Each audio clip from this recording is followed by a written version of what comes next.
Ya, karena banyak pertanyaan terkait ekshumasi dan bagaimana kondisi keluarga korban, makanya kami membuat video statement ini pada hari Jumat.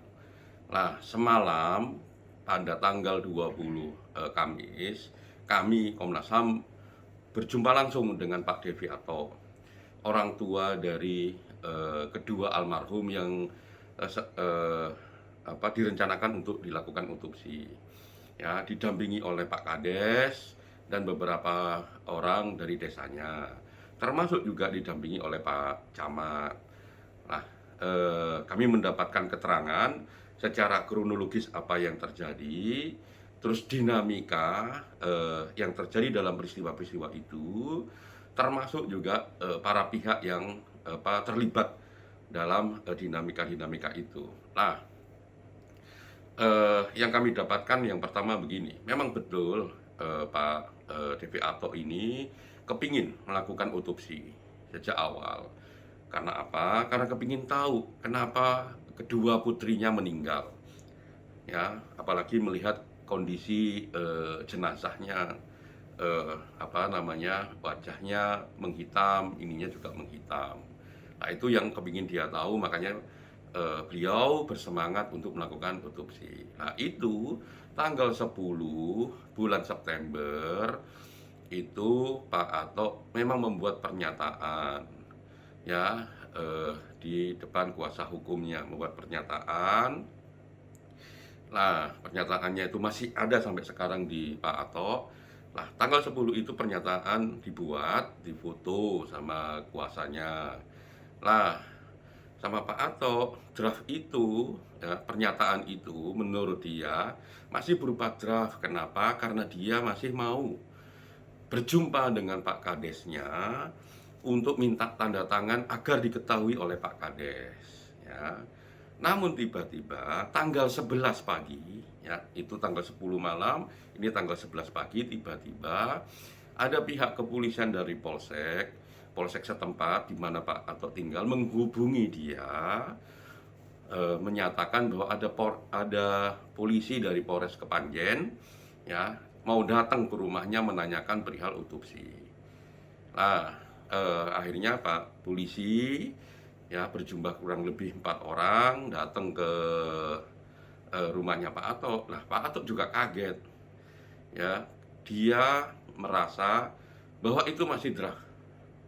Kok ini sudah kemana-mana gitu, ya, itu masih draft, hanya difoto oleh penasihat hukumnya, dan aslinya masih di bawah dia, dan dia kepingin memang minta tanda tangan Pak Kades. Dan ini kami konfirmasi kepada Pak Kadesnya, memang demikian yang terjadi. Jadi kepingin minta untuk Pak Kadesnya mengetahuinya. Nah, singkat kata dijelasin bahwa ini Pak Ato minta supaya ada proses otopsi.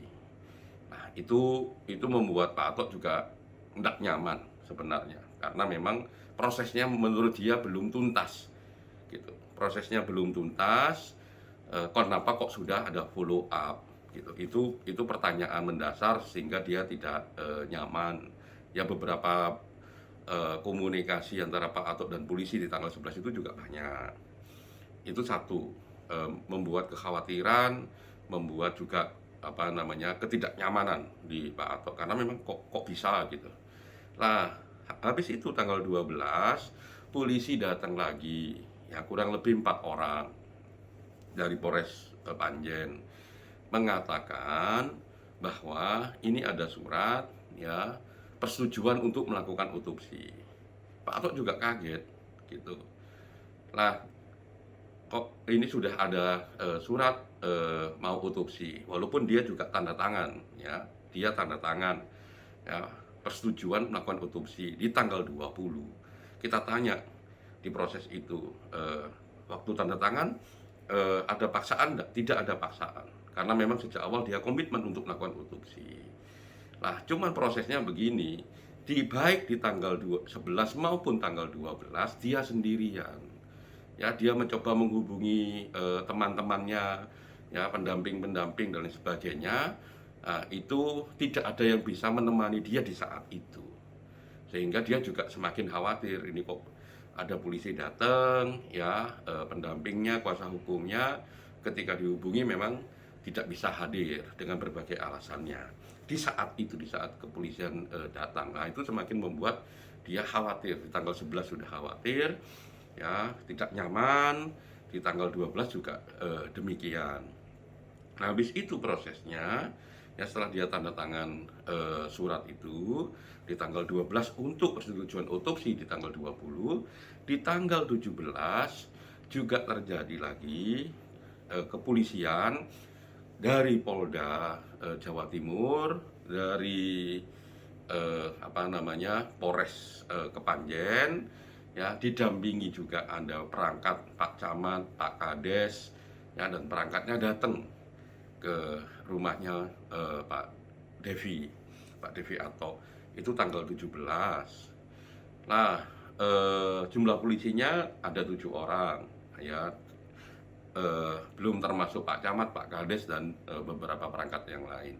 Nah, di situ ya juga begitu, dia hubungin pendamping dan sebagainya juga tidak ada secara langsung, tidak datang ke situ. Nah, dia juga khawatir di soal itu. Nah, di tanggal 17 itulah sebenarnya juga ada komunikasi internal keluarga. Ya, apakah mau otopsi dan sebagainya, apakah bagaimana kelanjutannya. Nah, rapat di internal keluarga diputuskan untuk tidak melakukan otopsi. Apalagi kondisi orang tuanya Pak Devi Ato itu sudah sepuh, juga merasa khawatir. Ya, peristiwa tanggal 11 itu khawatir, peristiwa tanggal 12 juga khawatir karena ditetangin polisi tidak ada pendamping. Lah, makanya di tanggal 17 itu ada surat pernyataan untuk intinya untuk membatalkan proses otopsi. Nah, kita tanya, bagaimana proses pembatalan itu? Apakah ada paksaan pembatalannya? Terus bagaimana membuat proses surat pernyataan itu? Nah, ketika kita tanya, intinya Pak Devi Ato mengatakan bahwa ya keputusan secara substansi, keputusan untuk membatalkan itu adalah keputusan keluarga. Di samping itu juga mempertimbangkan kondisi ibunya yang sudah sepuh, yang sudah tua. Nah, di itu dia bilang, nah terus dia membuat dia tulis tangan sendiri, ya, penolakan itu. Nah, membuat penolakan itu memang dikasih tahu ini nama dulu, konstruksinya begini lah. Itu didampingi oleh Pak Polisi, juga disaksikan oleh perangkat desa. Nah, apakah itu diintimidasi untuk melakukan membuat surat penolakan? Itu nggak ada, karena itu keputusan dari keluarga katanya, terus mempertimbangkan kondisi ibunya. Jadi dia tidak mendapatkan itu. Nah, sama di tanggal 17 ini juga dia menghubungi berbagai pihak. Nah, tidak ada yang datang mendampingi dia di ketika proses tanggal 17. Jadi proses tanggal 11, 12, 17 itu tidak ada pendampingan. Itu membuat dia juga khawatir. Makanya ada surat tanggal 17 dia melakukan pembatalan itu. Nah, kita tanya sebenarnya, apakah atau mendapatkan intimidasi? Tidak intimidasi, bahwa dia khawatir, ya, banyak polisi yang datang, iya, bahwa dia juga ya khawatir, akhirnya juga trauma, ya, karena punya trauma kejadian Kanjuruhan, khawatir, terus dia juga merasa ketakutan. Nah, karena memang ketakutan dan kekhawatiran ini terjadi karena memang tidak ada pendampingnya. Nah, dalam konteks ini dia juga menekankan sebenarnya kalau ada komunikasi yang baik, ya, semua pihak, ya termasuk pendampingnya, termasuk Pak Ato, termasuk Pak Polisi, itu sebenarnya prosesnya nggak perlu kekhawatiran. Ya, kita tegaskan, kalau seandainya ada pendamping, apakah ketika polisi datang, berapapun jumlah polisinya itu membuat dia khawatir? Enggak. Jadi problemnya adalah memang ini soal bagaimana membuat Pak Ato itu nyaman. kondisi keluarga yang sedang trauma, ya, sedang berduka yang sangat mendalam, terus didatengin polisi yang mengagetkan dia, yaitu yang membuat dia khawatir. Seandainya ada pendamping, katanya dia, yaitu kekhawatiran itu nggak akan ada, tapi itu tidak pernah terjadi. Nah, itu problemnya, sehingga sebenarnya nggak ada intimidasi, ya, kekhawatiran, ya, ketakutan akan proses dan lain sebagainya, karena memang ya itu komunikasinya tidak berjalan dengan baik, ya, ya itu kenyamanan dia sebagai keluarga korban, ya, itu tidak terwujud dalam proses. Jadi pendampingnya tidak ketika dia butuhkan secara fisik, ya, tidak bisa hadir untuk mendampingi dia berkomunikasi dengan kepolisian yang datang ke rumahnya. Jadi itu inti soalnya. Jadi tidak ada intimidasi dalam proses ini. Nah, dia juga heran, kok ada kata-kata intimidasi, ya. Dia mengatakan dia tidak pernah mengatakan intimidasi. Itu yang kami juga tanya. Yang terakhir, ini terkait otopsi itu sendiri.